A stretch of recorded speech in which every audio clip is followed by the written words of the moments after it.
flowing. I am damn excited. Damn excited. We are so excited to be joining you guys tonight. Oh! Well, how you doing, man? Patrick. Will Sterling. Yeah. Super Bowl champion, two-time Pro Bowler, and Trent Green. Trent Green, how you doing? Hey, what's going on, guys? And he picked it up! He picked it up! He's gonna score!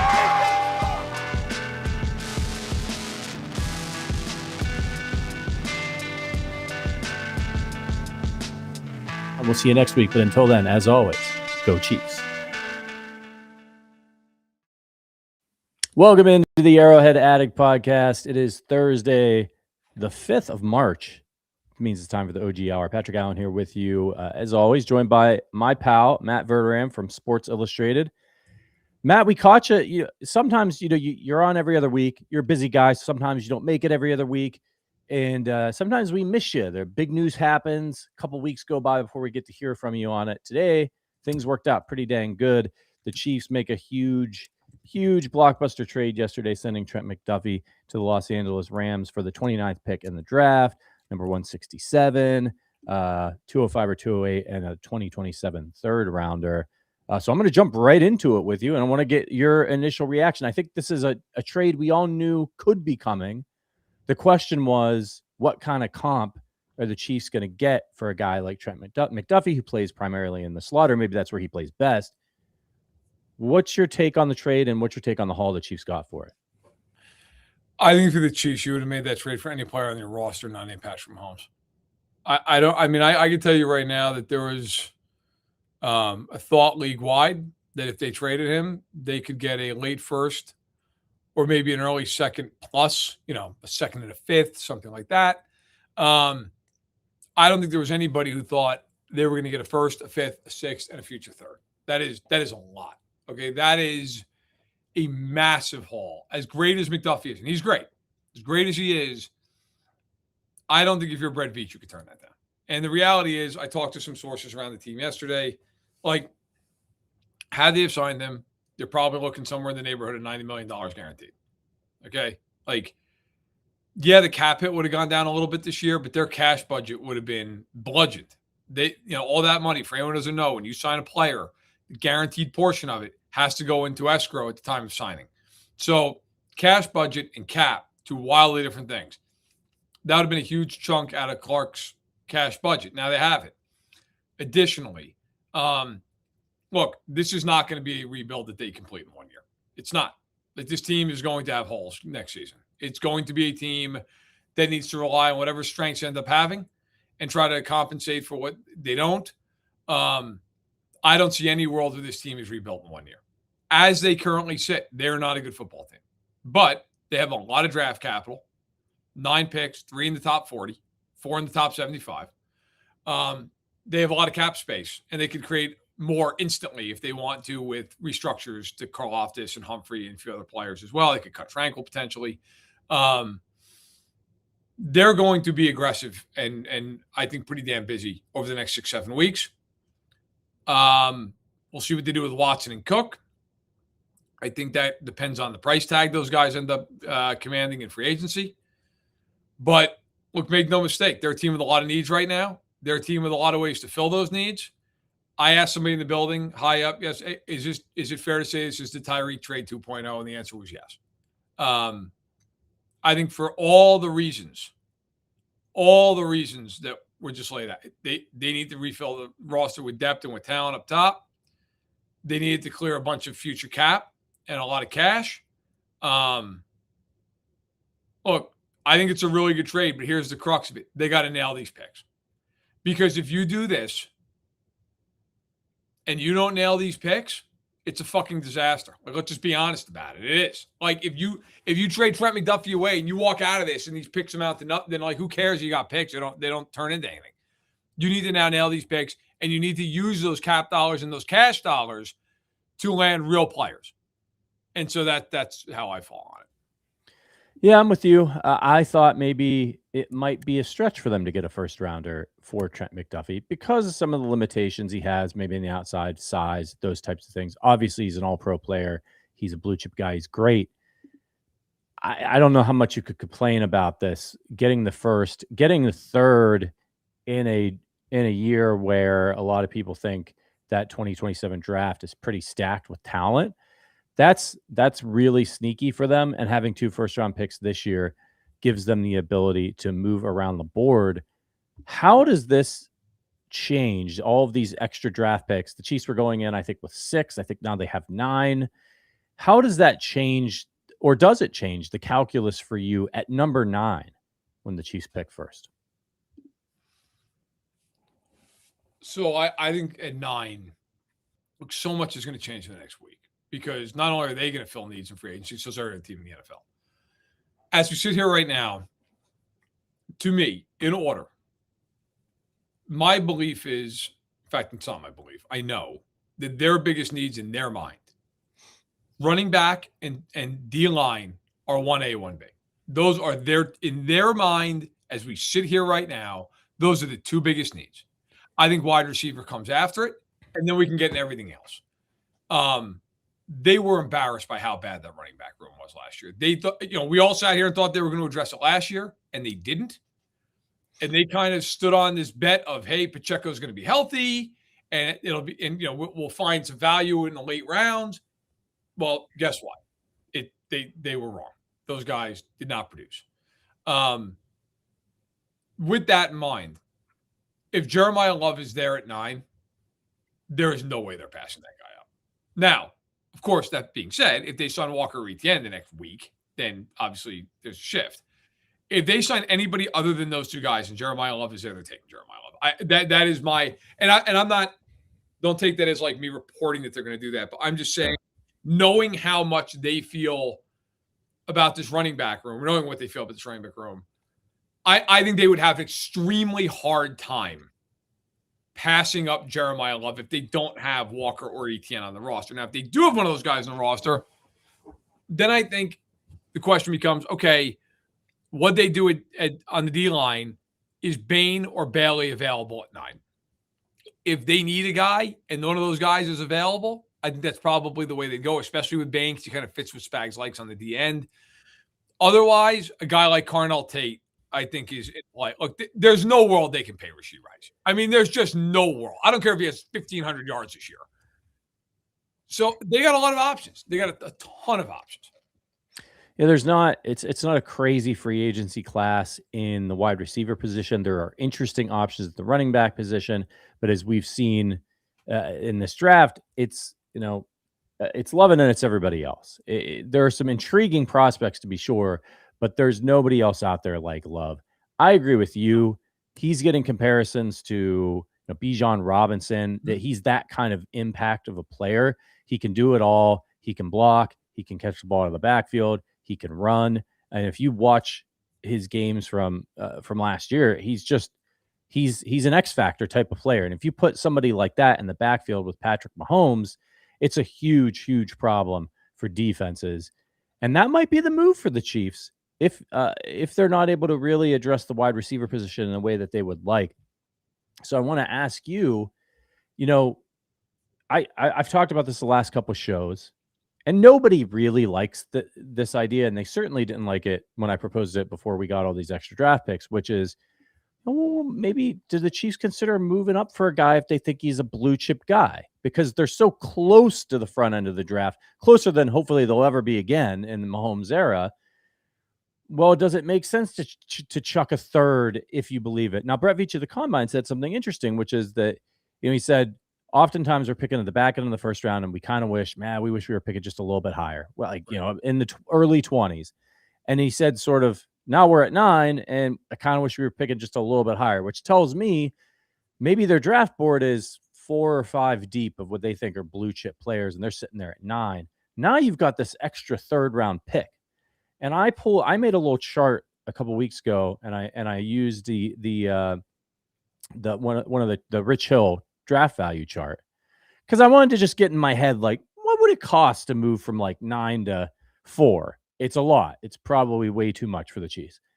But moving to 6 is where it got palatable to me, where it was number 9 and number 74. This year's third gets you to maybe number 6. Now, everybody hated that, like I said, because they were like, we have too many needs. But now they have all these extra picks.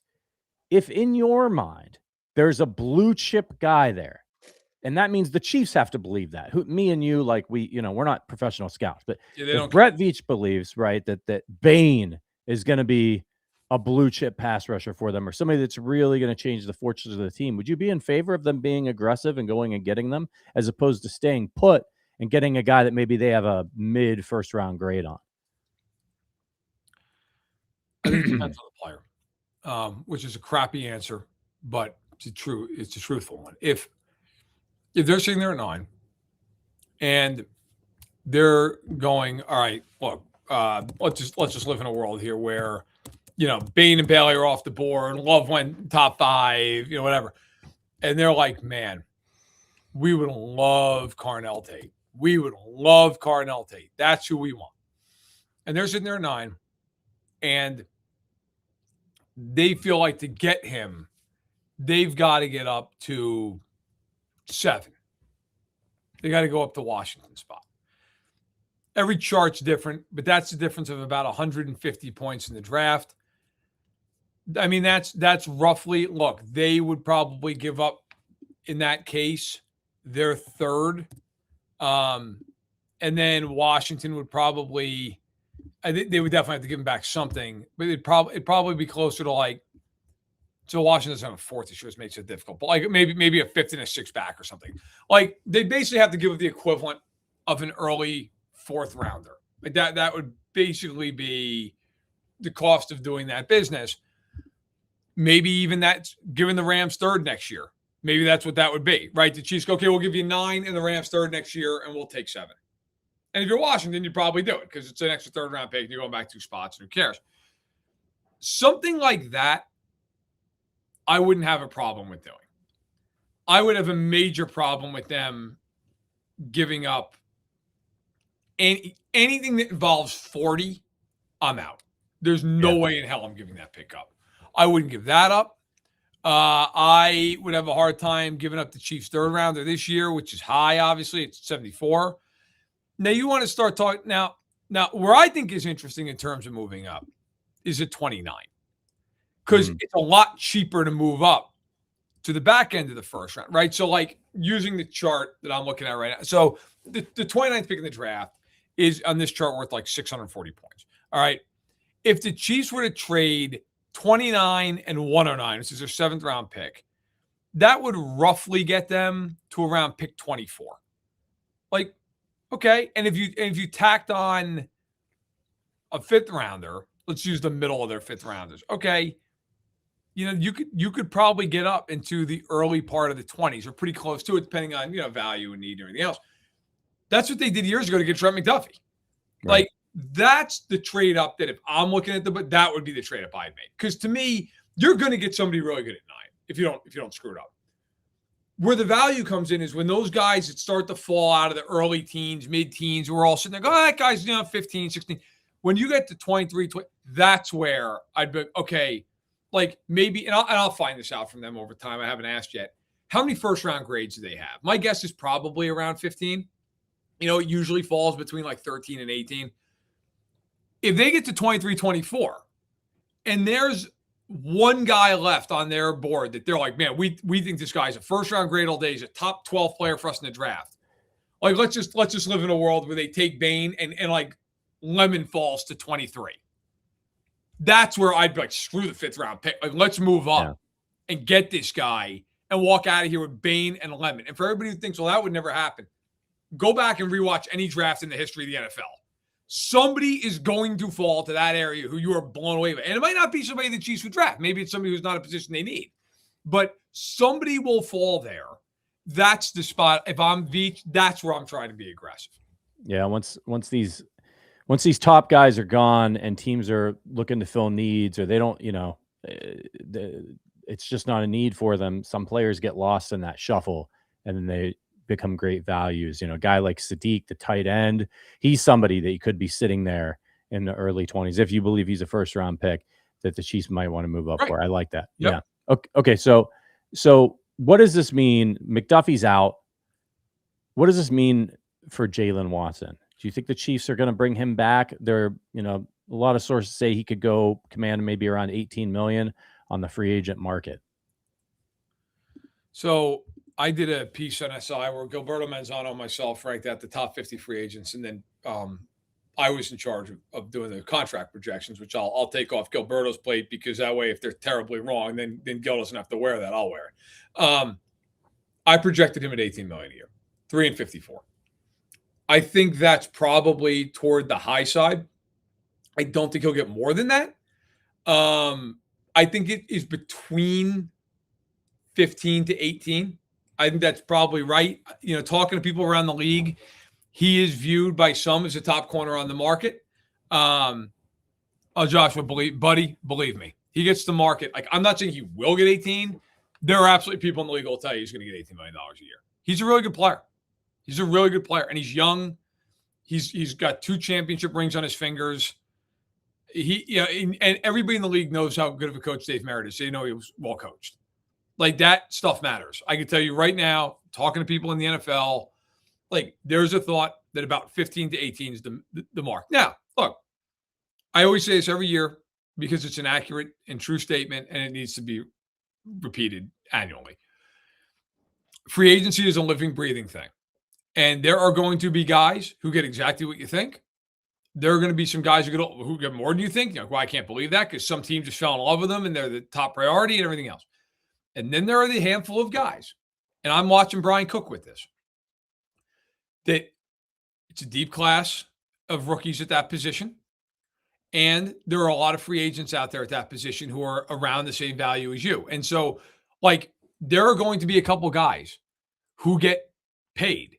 And then there are going to be some guys who have to settle for deals less than everybody thought, because the money dried up and these teams are going, well, I'd rather not pay this guy $15 million. I'll just go draft a corner in round 2.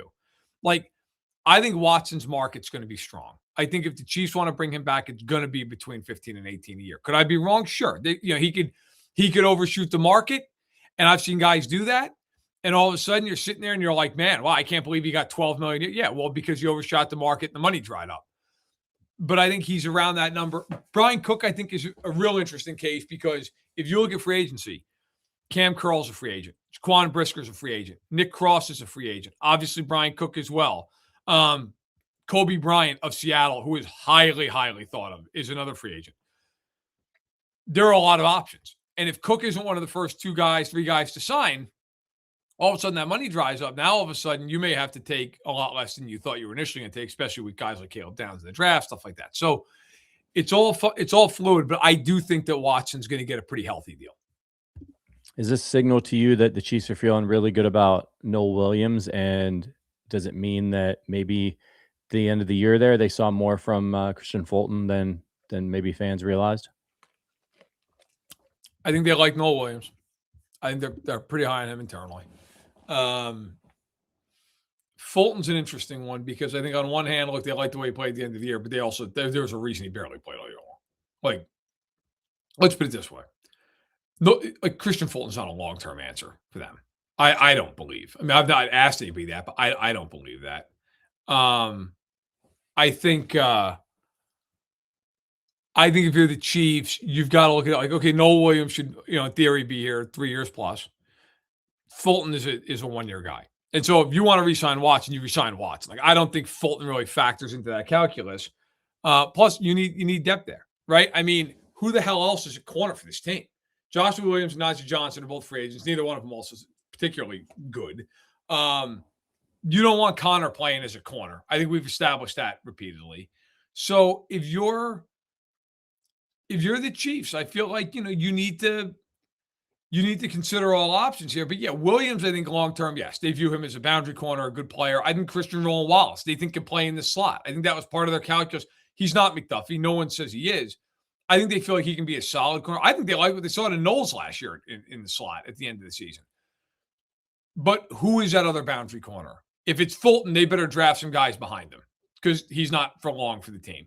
If it's Watson, then you've solidified your outside corner duo for a handful of years. So,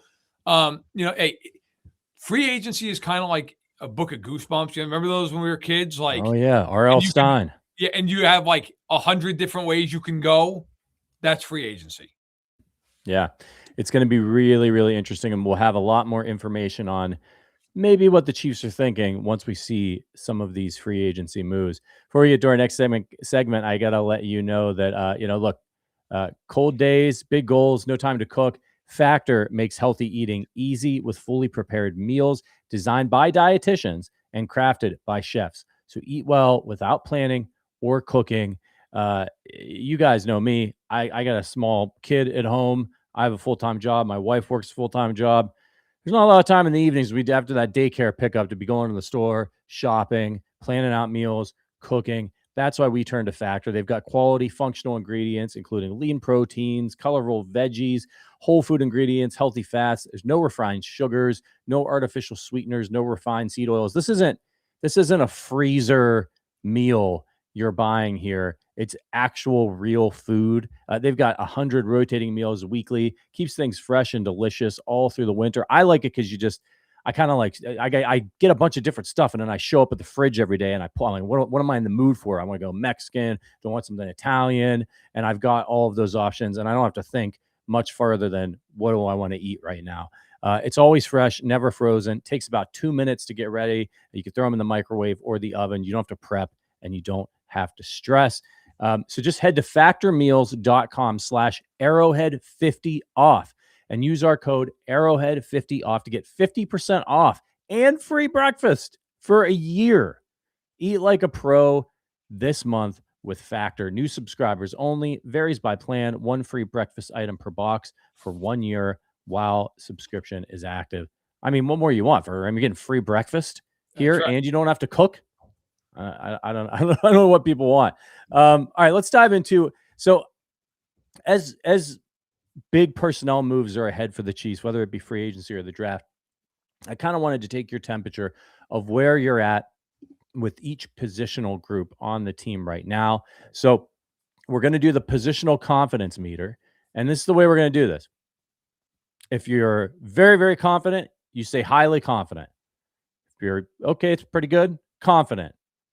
If you're a little bit worried, you're concerned. And if you're in a panic, it's Ben Neiman. This came from some of the followers on Twitter. I asked them which player, if they were back in a Chiefs jersey, would have you the most terrified. Ben Neiman stuck out a couple of different times. So highly confident, concerned, or Ben Neiman. Okay. If things are really bad. And let's start off with as they currently sit. Okay. Yeah, right now. And let's start off. This one's going to be an easy one. Quarterback. I feel pretty confident, pretty good. I mean, I think the only concern is the injury, but I think there's optimism that he'll be back for the start of the year. So I would say about as confident as you can be, assuming the knee is good to go. Yeah. All right. Now let's go to something completely different. How about the running back position? Oh my God, Ben Neiman on steroids. Like I don't know, that you could possibly point out as my wife walked in and just stole my peanut butter. I was going to ask peanut butter and crackers after he did this. You're a monster. So are you here? Well, then take the crackers too. Here. All right, do what you got to do. It's usually Maisie who wanders, and now we got Steph coming in to steal peanut butter. Yeah, I because before we did this, I was like, I got a little bit of time to have a quick snack, a little peanut butter and crackers, but ran out of time. This is the only chance she has to pry peanut butter out of your grasp. Is when she knew I couldn't actually get up and just start screaming. Yep. So it is what it is. I've never seen it. Smart. All right, the running back. I mean, oh my God, terrified. They're the worst running back room in the league. It's not even close. They even have anybody on the Brashard Smith? They suck. I mean, they have Brashard Smith and some guy in a futures deal. They stink. Yeah. I mean, even if they had all their guys from last year under contract, I feel the exact same way. That room was like an inside job last year. Okay, if it came out that the Chiefs running back room all got together and bet against the Chiefs, you'd be, oh, okay, that adds up. No, they're the brutal. Yeah. Except for Kareem Hunt. Kareem Hunt was within his limitations, did a good job for them. But yeah, if he needed a yard, yeah, he was fine.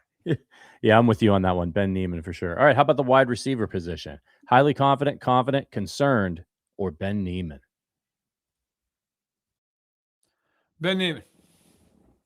They don't have one receiver on that team who I'm like, that guy's really good and not going to get in trouble with the law. Yeah. I don't know. Rice is really talented. Great. I have no idea if he plays for them this year. No clue. Worthy, I think, actually is better than people give him credit for in terms of he got hurt 3 plays into the year last year. And it was just never right. I actually give him credit for playing as much as he did. I actually think Worthy, if he's healthy this year, will take a step forward. I think he'll be a pretty solid number 2 receiver. Who else is on the team? Thornton's a free agent. Juju is like 5 years away from the home. I mean, Juju's how old is he now? Like the man's the knees of a 90-year-old. Jalen Royals, who I loved when they took him, they just refused to play. They were like, nope, he's never playing. It doesn't even matter if we suck. He's still not playing. Yeah, man, I mean, long term, the only guy in that team that I have any confidence in is Worthy. And even him, like there's huge question marks. They need to add at a minimum 2 legitimate players. Like, I don't know how you feel about this. They have to act as if Rice is not on the team. Agreed. And if he gives them anything, great, awesome. But like literally go forward like he's not on the roster. You have to. You cannot rely on him. He is not reliable. So you have to plan it. Like if he's there, great, bonus. But I would go into the whole offseason assuming that he's just either going to be in prison or you're going to have to cut him or he's going to be suspended. And then if he's there, great. You figure out a way to work him in. But this is Patrick Mahomes we're talking about. You're trying to maximize his prime. And that's why they traded, in my opinion, Trent McDuffie, because they're like, look, we got a premium asset here and we have a lot of holes we need to fill. And Trent McDuffie can guard one guy at a time. As good as he is, he can guard one guy at a time. Like you're able to turn that into you take an edge rusher because you got that 29th pick and then you get another wide receiver at 29 that actually really helps your team. That's a huge win. That's more valuable than Trent McDuffie, as good as he is. So yeah, I'm with you. They got to get somebody in free agency, maybe 2 somebodies, because they can't just keep sticking rookies and unproven guys in there for Patrick Mahomes. Unless they're going to get, I mean, I would be like, if they got like an Alec Pierce and a Carnell Tate and Worthy, and then Rice is still kicking around. Okay, I'm feeling a lot better about things. Travis Kelce comes back, but otherwise, they've got to make multiple moves because I don't want Patrick Mahomes rolling out there, where he's not going to get any training camp time and all that stuff. He's coming off a knee injury and he's staring down the barrel at Xavier Worthy and a 3rd-round rookie wide receiver and Jalen Royals. That's not good. Yeah, that's fair. Look, they have not had a 1,000-yard receiver since they traded Tyreek Hill. They've never had a 1,000-yard running back since Patrick Mahomes been the starting quarterback. Time to fix that, guys. Like at some point here, you got now. Look, the receiving part of it, they had even Kelsey's had 1 year like that since Hill got traded the first year. I mean, they have not had a 1,000-yard pass catcher in 3 seasons at this point. You need somebody. Like they need somebody to do something. And that's what, to me, not to get off topic, they need quality over quantity this offseason. They need 4 to 5 guys who just matter, man. When they're on the field, they change the way they're being played against. Because right now, they don't have enough of those guys. They don't have near enough of those guys on either side of the ball. Yeah, agreed. Okay, let's keep it moving here. Offensive line. Okay, so I'm confident. I actually want to just turn this to you. I saw on Twitter you're fine if they take a right tackle at 9. Is that correct? No, that's not what I said. I said I'm surprised that make me correct it, please. I'm surprised that Chiefs fans are shocked that they might be interested in a tackle, period. Not necessarily at 9, but there's rumors about free agency, the draft, because if I'm looking at the right side and my options are Jalen Moore, who didn't play great last year, and then my swing tackle is Wanye Morris. Simmons is, I don't know what's going on with that guy. Like, is it all over? Is he back? Is he, so I need to protect Patrick Mahomes. At 9, I don't love it because I think they're in okay shape with the line. But I'm shocked that so many Chiefs fans are surprised that they might be interested in a tackle. Like, do you feel great about looking over at the right side and being 1 injury away from Wanye Morris being a starting tackle? It wouldn't be him. It would be Esapole. And I'm not making Esapole out like he's Anthony Munoz here. But I got to tell you, man, if they spend any significant resources on a right tackle, I will make Chernobyl look like a small accident. Okay. they have 4 players on that line who are anywhere between really good to awesome. Like Jalen Moore and Esapola, it's fine. It's not awesome. But if your worst starter on the line is just like average, fine. I'm fine with that. Do you think Jalen Moore is average? I think he's a guy that like you're going to have to help some weeks, and some weeks he could be okay. And so average, yeah, I think he's average. I also think Paulie, by the way, has a real shot at like that job. They were really, really impressed by him last year, which is ironic because they let him go to the Jets. But yes, they were impressed by the way he played. I think he just really surprised people. And sometimes that happens. Sometimes guys get in the game and you're like, holy crap, this guy is playing. Yeah. I got to tell you, man, unless they go berserk in free agency, like, unless they walk out of free agency and they just ETN, Dobbs, Owe, brought back Watson, and like they do something like that, and they get into the draft, and Malago is sitting there at 9. Okay, fine, fine. But man, I got to tell you, if they need a receiver and Carnell Tate's on the board, and they're like, we took Spencer Fano, I'm going to go out of my mind. At some point, you better build a line that can protect for 7 seconds because Mahomes is going to need it so somebody can get open. Yeah.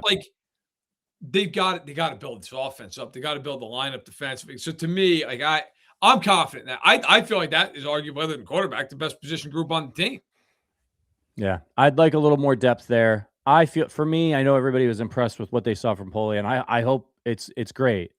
It's just such a small sample size that if he gets in there, how many times have we seen guys get in for a little bit and they look good, and then when they actually play for an extended period of time, you're like, oh, they're not very good. So, it's Patrick Mahomes, protect him. I don't, if they go and they want to get another veteran in free agency or something to shore that position up, I'm good with that. But yeah, I agree. I'd rather they not take it at 9. All right, what about tight end? I'm assuming Kelsey's coming back. So I would say confident. I mean, even with Kelsey at where he's at, he's still a top 5 tight end in the NFL.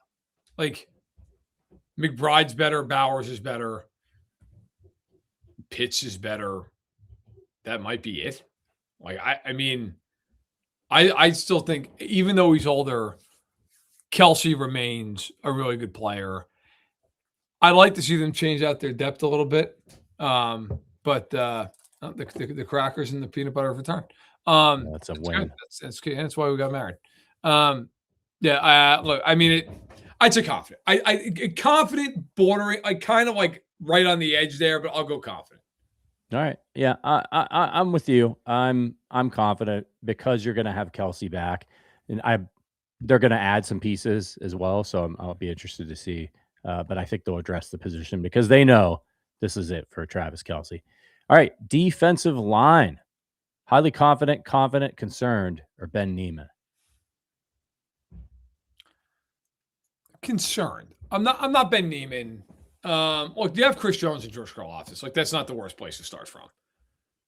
I actually, of all the position groups, I think they're one significant addition away from going from to pretty good. If they added a Reuben Bain, he's really good. If they added an Owe, that all of a sudden you look at that group, man, that's pretty good. Now, the big thing with me, ironically, with them, they need depth up front, man. That is, to me, the biggest problem they have. You cannot have Jerry Tillery on the team and Derek not. I'm sorry. FAU, Mike Dano was a good player for them, but last year was finished. I think a lot of times people look at the top of the roster, and rightfully so. And they go, well, that team is this or that team is that. So often you'll lose games in the NFL because you have position groups that just kill you. They are just so, and that's what happened with the Chiefs last year. Their defensive line depth and their running backs were so bad last year. It just sank both sides of the team. They just couldn't do anything. Couldn't get a pass rush. Couldn't run the ball.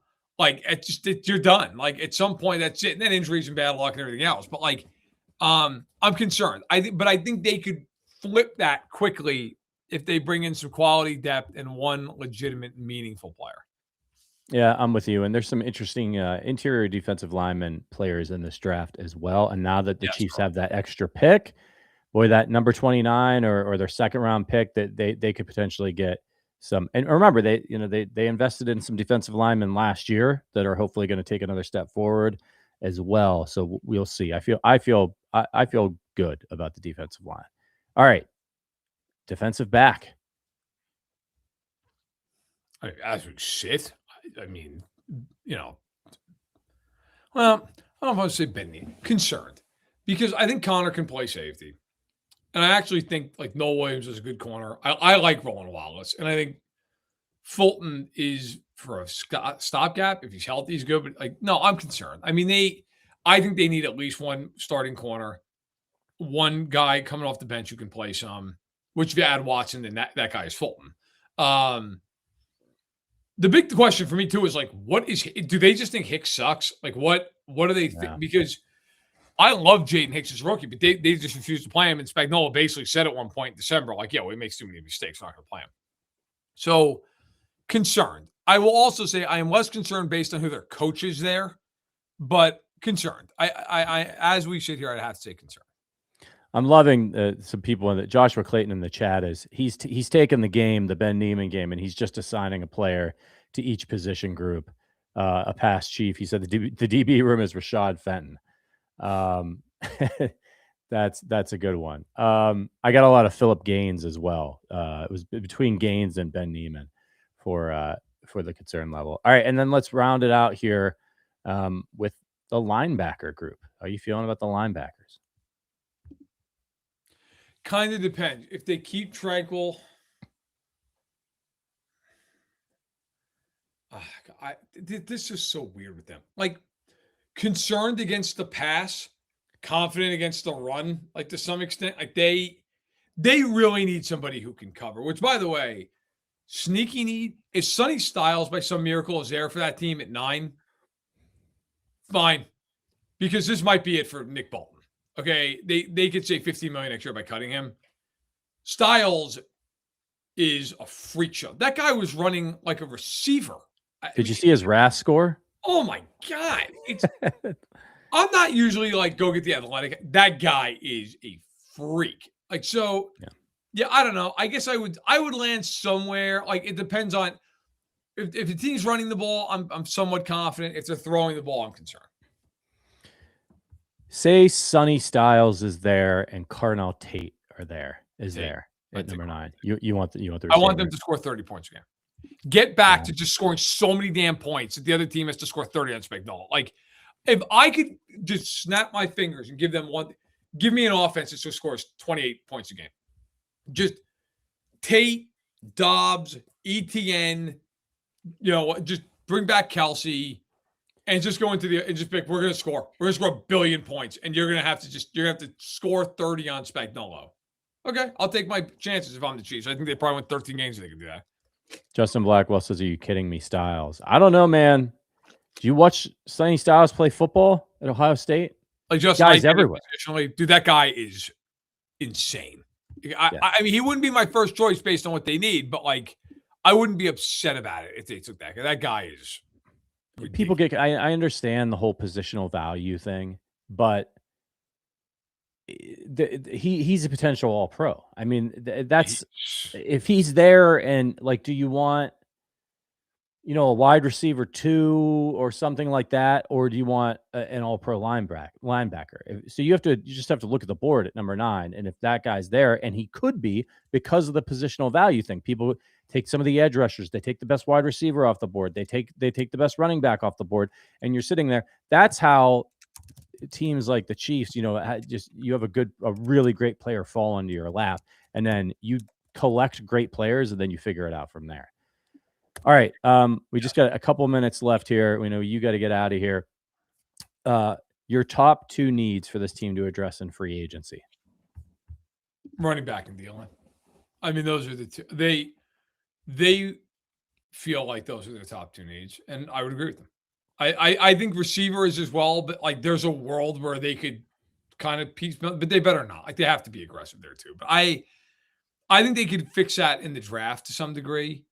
Running back for me is number 1. That is nonsense. You cannot go into the draft with a bunch of just guys and hope to God that Jeremiyah Love gets to you. You cannot do that. And the D line, They could add pieces for sure. It's a deep draft there.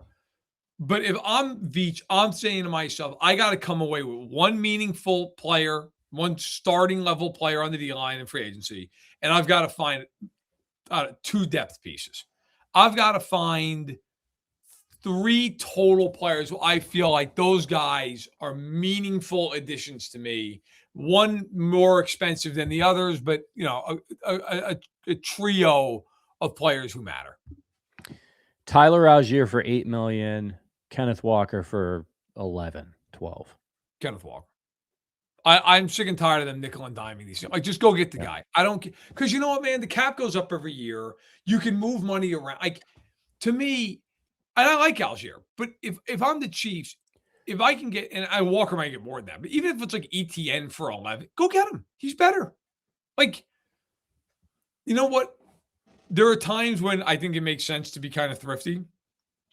And the last couple of years would have been those times when they've been trying to kind of patch a hole here, This offseason is about setting the scene for yourselves for the next 3 to 4 years. That's what this offseason's about. This is not the time to go like, Algier, 2-60. Go spend the money. Go do it. And if I'm the Chiefs, that's how I would address this. It's going to be a wild week next week as the tampering period opens up.